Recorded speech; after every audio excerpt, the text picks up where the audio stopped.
Chapter 15 just came out, and in this video guide, I'm going to show all my tips, tricks, and strategies so you can become the next Archero Pro, coming up right after this.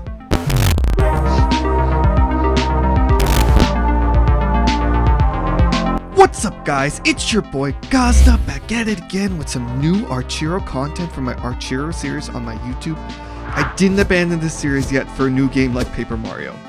In this series, we dive into tips, strategies, walkthroughs, guides, gear, and more. So if that content seems exciting to you, I highly recommend you subscribe to the channel and hit that notification bell to never miss an upload, because I upload 2 to 3 times per week. And while you're down there, smash like and leave a comment as I read and respond to just about all of them. Now, let's jump into some strategy while showing off the entire Chapter 15 that just released to all Android users a few days ago. Big RIP to my iOS peeps stuck outside in the cold. Since this chapter release, I have literally spent hours and hours on attempts. Like, it's kind of depressing. But in those hundreds of attempts, I finally made it to the final boss once and beat him that one time I did. And so in my harshest move yet for any of my guides, I'm going to flat out say, this is what you want to have to win this chapter right and quick. It's pertinent to understand this is not the only way, obviously, but this was the easiest way for me and should be for you too if you can mimic it, and diverging from this strategy just makes it harder and just chips away at completion percentage in my opinion. I will show my gear at the end, but really, gear doesn't mean much compared to skill as it's auxiliary, and as my hundreds and hundreds of attempts of deaths proved, without the right RNG on skills dropping and precise dodges, and of course luck, with what rooms you get randomized, I still died a lot. My gear alone did not carry me, especially in this chapter, but I'm not going to lie and say it didn't help. It did, but just one slice of that delicious apple pie. That being said, you're not going to beat this chapter with grays or greens or even blues. Sorry to be harsh. I recommend epics at the bare minimum, but honestly, I think you need perfect epic gear as much as you can get your hands on anyway. Why? Well, you need a certain damage output and some significant health that only the levels of perfect epic can afford you, because these enemies / mobs you've been seeing hit like actual bosses from chapter 14.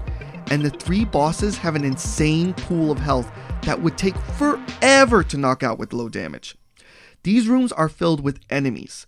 This chapter might only be as long as Dungeon of Traps, but it's 3 times harder and it shows. So you need higher health plus damage output and the right skills. Hero wise, if you have Sylvan or Shade, use them. Their skills are invaluable, and I beat it with Shade. You want your hero at least level past 60 so you can get their level 60 all hero buff, but I recommend your hero being at 70. If you don't have these two, go with Meowgic or Helix, whichever you prefer more. Personally, since these enemies hit so hard in this chapter, I'd recommend Helix over Meowgic because of the rage. But everyone has their go-to that they like. I don't recommend trying with any other heroes besides these 4. The others' abilities are not helpful here and it's just unreliable. Weapon-wise, hate to say it, but don't even mess around with anything but the Stalker Staff. Yes, it will create a bullet hell and be hard to see, but these projectiles will save you with the new worms in this chapter. More on the new enemies in a bit. I recommend the Frozen Bracelet to freeze some of the enemies in the room when entering to get the jump on them, and the Angel Amulet / Locket because you will die a lot, and a chance at a revive or 2 if you're super lucky can mean the difference between completion and failure sometimes. Pets, are we even asking this question? Definitely dual laser bats so the enemies are always hit. Rings, well, you can have some variety here, but I used a lion ring and a bull ring. That way all enemies were taking more damage and I got the extra 5% attack, which was super helpful. I used the Phantom Cloak for the freeze when taking damage, which helped more than you think, and the extra projectile resistance was nice. If you have the Enlightenment spellbook, go with that because extra skills are critical since it's a short and hard chapter. And although I never tried it, I think the Ice Realm spellbook would actually be a bit more useful here since the rooms are so close quartered. Whew! That is the gear I recommend. But of course, you do you, boo. But this is what I won with, so it's at least anecdotally proven to be correct. Now, the harshest part if you want to win. You want to win, right? Okay. Here's the truth. PayPal me $1,000 and I'll beat the chapter for you. I got jokes! Seriously though, let's talk about skills and the fickle RNG. I'm gonna be honest. I only got to high levels in this chapter with these skills. I'm going to say so honestly. Save your time and the headache if you don't get the following skills early on. Just take the loss and use it to grind your level because it's not worth it. Ready? Okay, you need, and I really mean need, multi-shot and diagonal arrow with the stalker staff for this level. Without question, the enemies spawn quick. They spit hellfire projectiles and the room is so cluttered, so you need to thin the rooms quick to stand a chance because there's nowhere to run and the developers conveniently put a lot of rooms with spikes so you can't dodge or dip very well. Can you stutter step? Yeah, but it's going to be tricky with everything going on. Ideally, you want a multi-shot and 2 diagonal arrows since they don't lower your attack and it homes in on enemies. I had that, ricochet, and bouncy walls at the end. That was the creme de la creme that got me the win. But at a minimum, you need multi-shot and diagonal arrows. Don't get wall walker or water walker. It's not consistent in this chapter as beneficial and as health is king here. Side note, I encountered the devil several times in my playthrough here, and it seems anecdotally, he's very stingy compared to other chapters on offering an extra life. I beat this without getting an extra life from him, but I do recommend if you have the health to trade to take him up on offers for attack boost and attack speed boost here, as well as extra life if he offers it. But use your best judgment. Alright, let's talk about enemies and then bosses.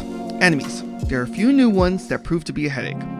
First, we have the new fireworm that shoots a small bottle bomb at you that can hurt you if you walk into it, but it's most deadly when it hits the ground and splashes into 3 flame piles.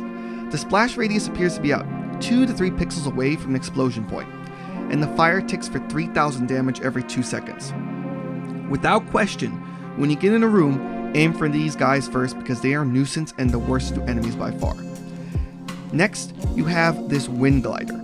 It looks like a manta ray for the air. It's a coward and likes to hang back and let the enemies rush you as it chips at your health. Not the biggest priority to take out, but if you can, it helps. It glides into the back of the room and summons several wind projectiles that home in on your current position. It has low health and shouldn't be too problematic. Then you have the new mummy skeleton sorcerers. They're a bit darker in color scheme to differentiate. They still shoot tornadoes, but these ones home in on you, and when they hit the wall, they split into 2 smaller tornadoes that zigzag like the old skellies do. Usually they aren't super priority because their attack pattern is pretty noticeable, so I wouldn't worry much about them, but if you're near their tornado as it splits, just know that the tornado splits and goes upwards, so moving downward should help you to avoid it. Then you have the new aggressive mummies. They are bigger in size and they don't just hop and bop around. No, they come for you and hop and bop exactly on you and usually do 2 bops consecutively. They are quick and you want to stay quick on your feet because the game registers their jump as a hit while they're still kinda in the air. Cheating game. Take out as soon as you can. That is it for the new enemies. Otherwise you got everything you used to and a master on if you've made it this far. Crossbows, lightning towers, bean sprouts, mini skeletons and their golden versions, which prove to be distractions and damage absorbers while the real enemies lay into you. And rock golems, green and blue and black and red. You also have those bastard meteor sorcerers that summon the giant meteor and the little meteors. Take them out as quick as you can since they mess with the flow of dodging right.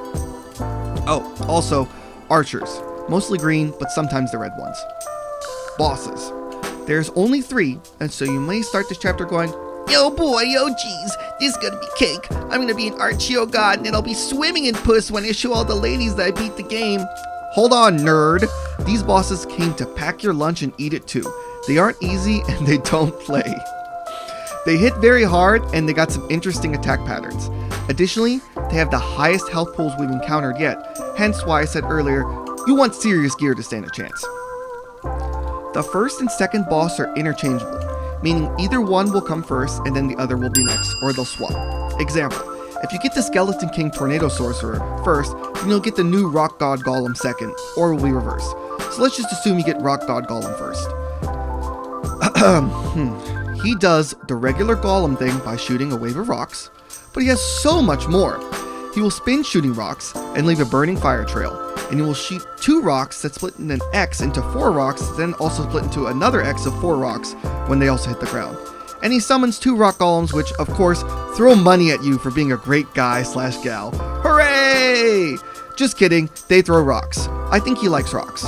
Comment down below if you think that he likes rocks too. So yeah, he ain't playing. My strategy is wherever he is, head to the opposite side of the room to get space to read his movements and slip through the space of the projectiles.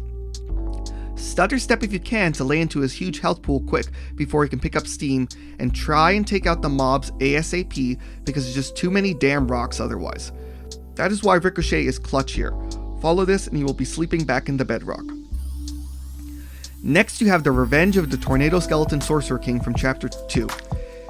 He heard all the nasty things I said about him and how his tornadoes are easily avoidable by hanging out by a wall. Well, he removed the wall, so nowhere to hide, and he has a few new tricks. Ideally, you get him second because his health isn't that high as the second boss, versus the Rock Golem God is a bit higher if you encounter him second.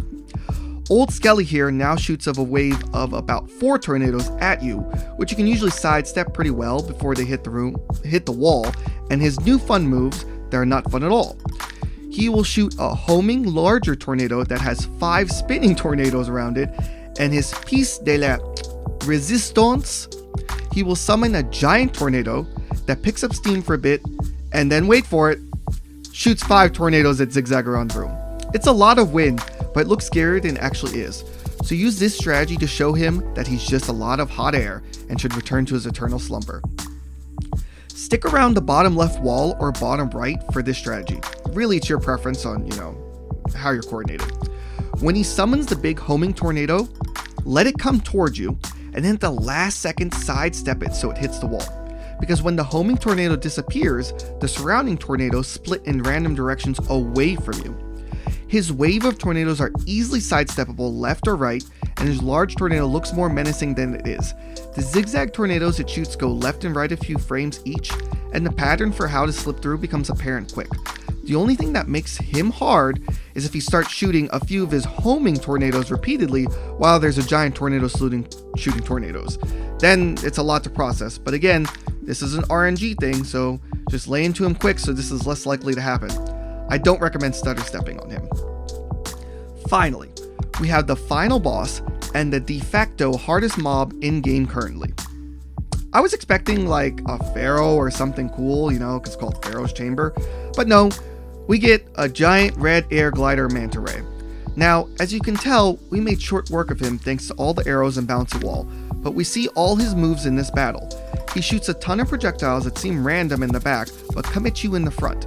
He dives at you with projectiles shooting out the side that zigzags, and he brings back the tornado ball trick that targets right at you. He also likes to summon mini skeletons to absorb some damage while he tries to kill you. If you made it this far in the chapter, most likely you have the right RNG to assure he is the Pharaoh no longer. I'm assuming he's the Pharaoh since, well, that's the name of the level in his chamber. He projects when he's about to dive, so pay attention and move accordingly. His projectiles seem to disappear before they got to me. I don't know if that was intentional, so always be as far away from him or it as possible. His tornado balls are super easy to avoid, so no problems there. But make sure you kill those skeletons ASAP so you can keep laying into him for the win. He has a lot of health, but if you made it this far, you probably do a lot of damage. So just stay calm as a cucumber and he will be no more. Woo! Wow, what a guide. I really hope it helped you guys out to win on the hardest chapter yet. If it did, please share it to your local Archero community like Facebook or Discord or Reddit or Instagram or whatever, so more people can check it out and be helped. This was 2,870 words to write.